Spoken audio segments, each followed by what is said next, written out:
Antes de convertirse en la capital del Caribe, La Habana fue solo un punto en la costa.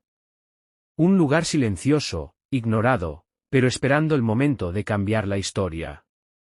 Vientos, corrientes, rutas y guerras, todo empujó a la isla hacia un solo destino. Porque aquí, en esta bahía profunda, nacería la ciudad que se convertiría en la llave del Imperio Español. Hoy exploramos el origen de La Habana. La costa norte de Cuba siempre tuvo un secreto.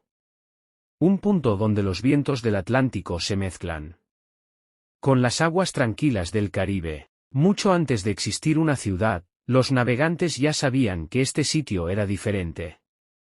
Una bahía profunda, protegida, capaz de esconder barcos enteros de cualquier tormenta. Aquí comenzaría la historia de La Habana. Los españoles exploraron primero el oriente de la isla, Baracoa, Bayamo, Santiago. Pero el occidente guardaba un tesoro estratégico. En el norte, las corrientes empujaban los barcos directamente hacia una bahía perfecta.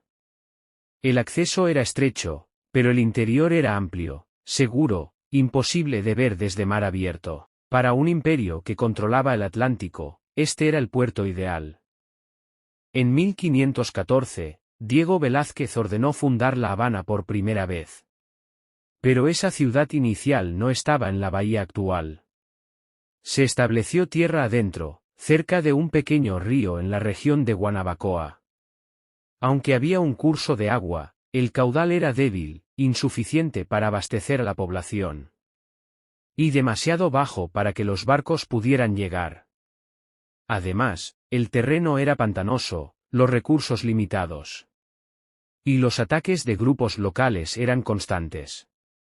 Por eso, la primera Habana fracasó. 5 años después, en 1519, los españoles eligieron una nueva ubicación, la entrada de la bahía profunda y protegida.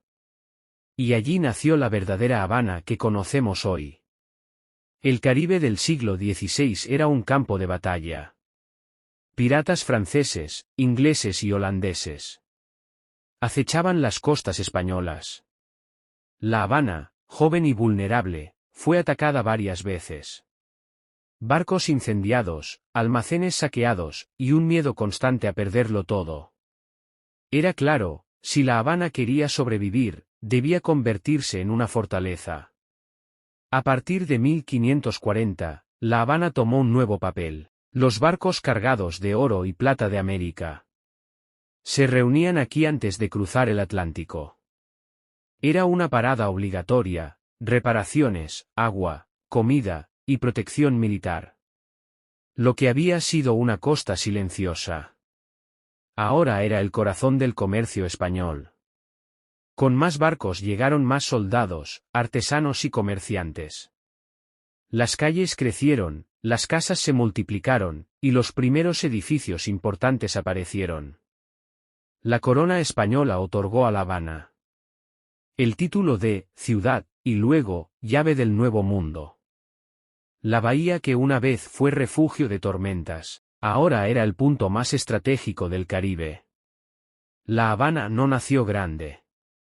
Nació del mar, del viento, de la guerra, y del deseo de un imperio por dominar los océanos. Lo que comenzó como un punto en el mapa, se convirtió en la ciudad que cambiaría el destino de Cuba para siempre. En el próximo episodio, las murallas, los castillos y la defensa de La Habana.